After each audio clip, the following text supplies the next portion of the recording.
Have you ever had to tell, uh, like a really important client that their $1 million project is going to be delayed Oh, yeah. I can only imagine. and they actually end up thanking you for it? Thanking you. Sounds kind of crazy, right? Yeah, well, that's what we're diving into today. How to turn those, those nightmare scenarios, the system crashes, the missed deadlines. The stuff that keeps you up at night. Exactly. How to turn those into opportunities to actually build stronger relationships. Because, believe it or not, it really is possible. You'd be surprised. Studies show that 68% of project failures. Wow, 68%? Yeah, 68% aren't due to technical issues. Right. It's because of how we talk about problems, not the problems themselves. It's like we get so focused on the what that we completely forget about the how. Yeah, it's all about communication. There's this great example in the material about two team leaders. Okay. Same system crash, right? Mm-hmm. One sends everyone into a panic. The other, rallies the team to find solutions. Just because of how they talked about it? Exactly. And the key takeaway there is that the leader who succeeded, well, they didn't even mention the word problem. So what did they say? Something like, hey, this situation, this really shows us that we need to seriously boost our backup systems. Interesting. So instead of freaking out, they framed it as a chance to make things better. Exactly. They used what we call solution seeding. It's about taking the sting out of bad news and immediately shifting that focus towards, positive action steps. Okay, so mindset is everything. Hmm? But where do we even begin? What's the first step in mastering this whole solution seeding thing? Well, you gotta understand that the first 7 seconds of any interaction, any communication, it really sets the tone. Think about it. Oh, yeah. It's like the first impression. Makes sense. And a lot of really, really good communicators use what's called the cushion context solution approach. Cushion context solution. Gotta love a good framework. Break that down for me. Okay, so picture this. You're a product manager, and you have to tell your client that their project timeline is going to be cut in half. Oof. Yeah, not a fun conversation. Not at all.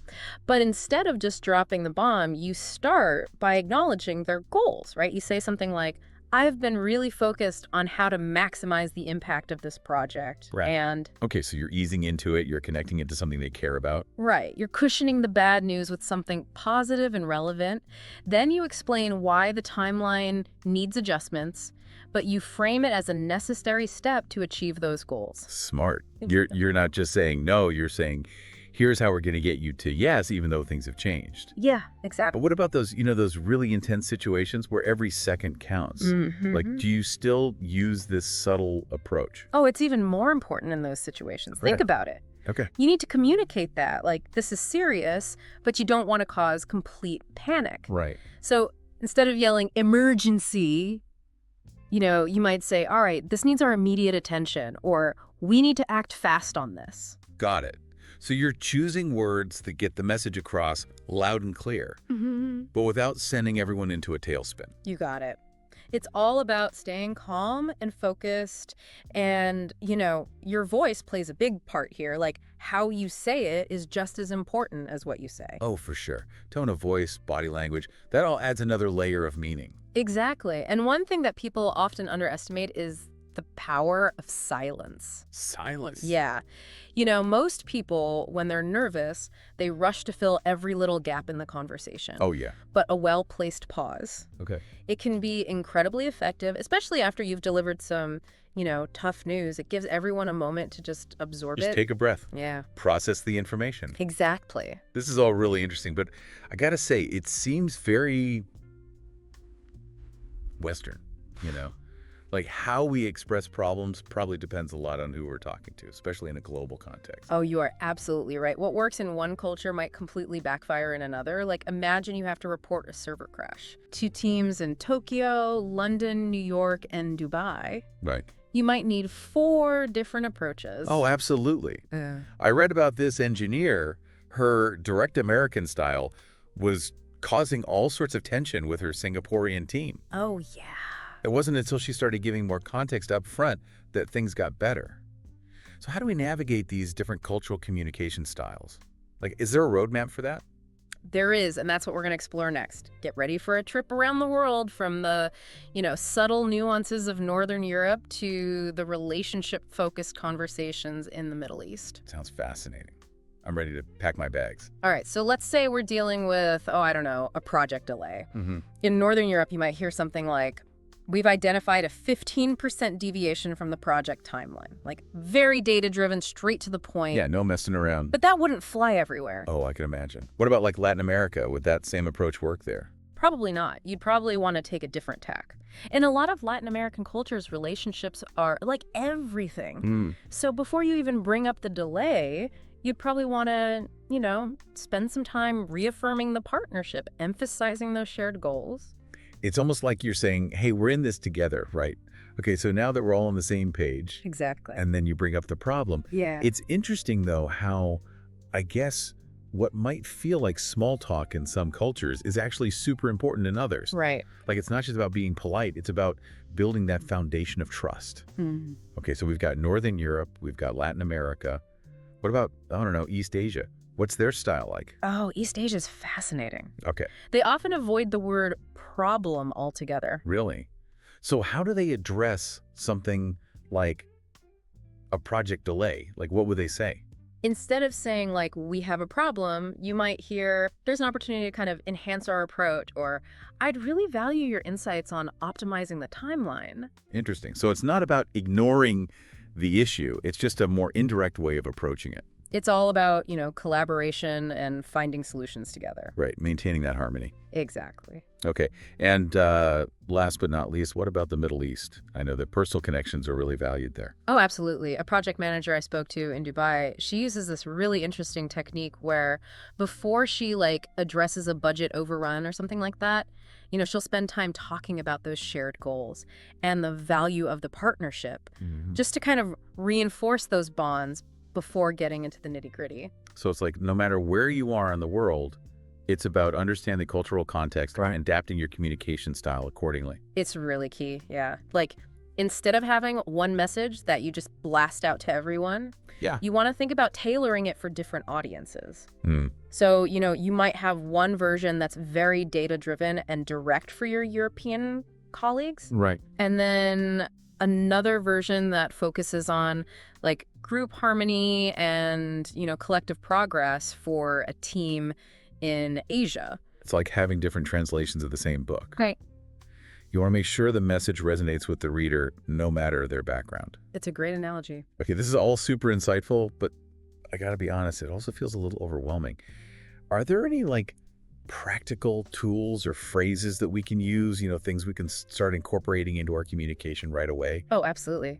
Let's shift gears and focus on building your language toolkit. Okay, I like this. Give me the tools.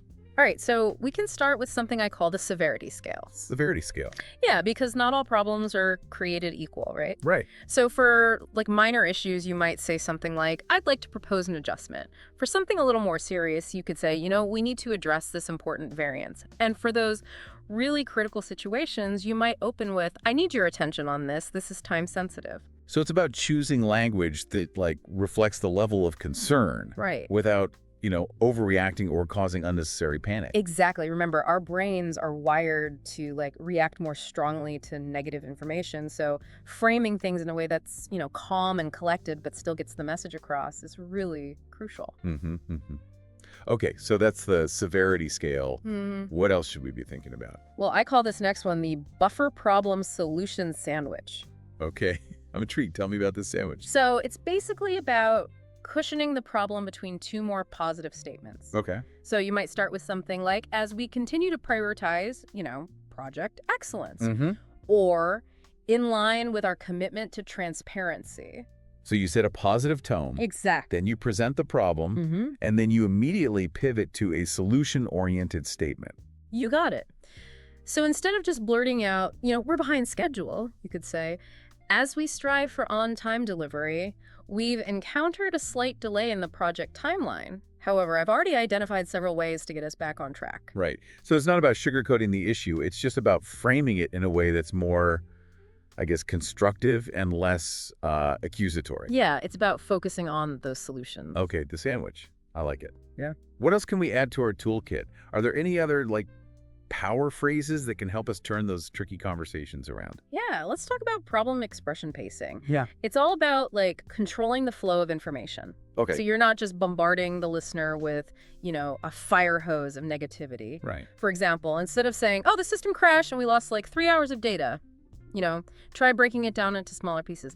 I want to give you an update on our system status. We had an unexpected interruption, but our team is already working on it, and we've got a plan in place. So it's like, take a breath, pause, let that information sink in. Right. Exactly. And then move on to the next point. Makes a lot of sense.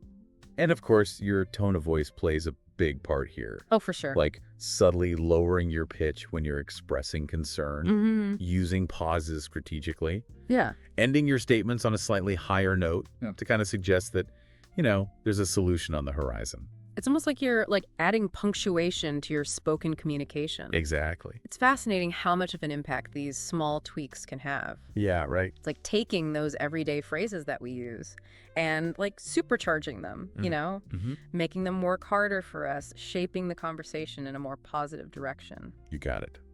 Okay, I'm ready for another game changer. What else you got? All right, how about this?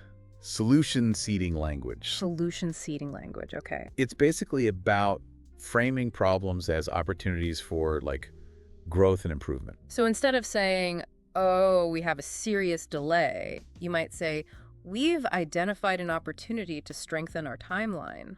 You got it. It's not about, sugarcoating the issue. It's about shifting that focus from the problem itself to the potential for positive outcomes. It's such a powerful reframe. It's like, instead of getting stuck in the mud, you're saying, okay, we hit a bump, but now we have a chance to build a better road. Exactly. And it creates this much more collaborative and optimistic environment for problem solving. Love it. Yeah. But what about those situations where you really do need to get someone's attention quickly? How do you express urgency without, sounding like Chicken Little? Yeah, so in those cases, it's all about using really clear time-bound language. Okay. So instead of just saying, this is urgent, you might say, this requires attention within the next 2 hours. So you're not just yelling fire, you're giving them a specific time frame to work with. Exactly. You're still communicating that need for action, but you're maintaining a sense of calm and control. And don't underestimate the power of, transitional phrases like consequently, therefore, as a result. Right. It's almost like you're building a bridge from the problem to the solution. Exactly. Okay, so we've got the theory, we've got some practical tools in our toolkit. How does all of this actually play out in the real world? Can you give us some examples of how these techniques have made a difference? Oh, for sure. Let's look at some real-world stories where, using these strategies actually led to positive outcomes. Love it. Starting with, remember, the Great Server Meltdown of 2023. Oh, yeah, bring on the drama. Tell me about that one. Oh, yeah, bring on the drama. Tell me about that one. So remember, 2 team leaders had to report the same crisis to the board, right? One totally freaked out. The other used it as a way to highlight their awesome disaster recovery plan. Wow. Same event, totally different outcomes. Right. Just goes to show how powerful communication can be. Yeah. So how did this successful leader frame it? What did he actually say? He started by saying something like, this situation has actually given us a chance to show off our incredible disaster recovery capabilities. So instead of dwelling on the negative, he flipped it. He turned it into a positive. He reframed the problem as an opportunity to, showcase their strengths. I love that. Yeah. Okay, so that was a pretty high-stakes scenario. But how about, more everyday situations? What if you're dealing with a budget overrun? How would you use these techniques then? So let's say, your Q3 investments have blown past the projections. Instead of saying, oh my gosh, we're way over budget, you could say something like, our Q3 investments have, exceeded projections, which means it's time to, take a close look at our allocation strategy going forward. It's like you're taking ownership of the situation, right? You're not hiding from the problem, No. but you're also not panicking. It's about staying calm, cool, and collected. And then immediately shifting the focus to finding solutions. Right.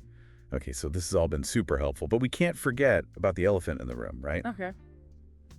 Remote work has totally changed the game when it comes to communication. Oh, yeah, big time. It's so much harder to read the room, adjust your communication style on the fly when you're not face to face. It's tricky, for sure. So much can get lost in translation when you're not physically present.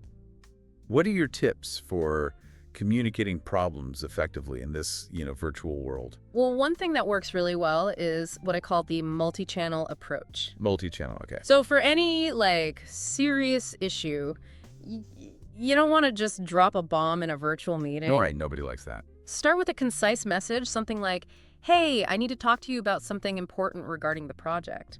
Give them a heads up. Yeah. Then follow up with a detailed email outlining the problem, the impact, and, possible solutions. So you're giving them the information in a way that they can actually process it. Yeah, and digest it. And then, if needed, schedule a video call to actually have a proper discussion. Exactly. That way, everyone's on the same page, and you can actually have a productive conversation. And remember that emotional intelligence escalator we talked about earlier. That's super important in virtual settings. Like, start with the facts, Right? then move to the impact, Okay. and then finally elevate the conversation to those solutions. So you might say something like, we found a glitch in the code, and it looks like this could push back our launch by 2 weeks. But I'm already looking at a few different options to speed things up. Right. You're acknowledging the problem, but you're also reassuring them that you're on top of it. And that you've got a plan. Exactly. Okay, so that's remote teams in general, but what about those global teams where you've got people all over the world in different time zones? Oh, yeah. Time zones are a whole other beast. How do you navigate that?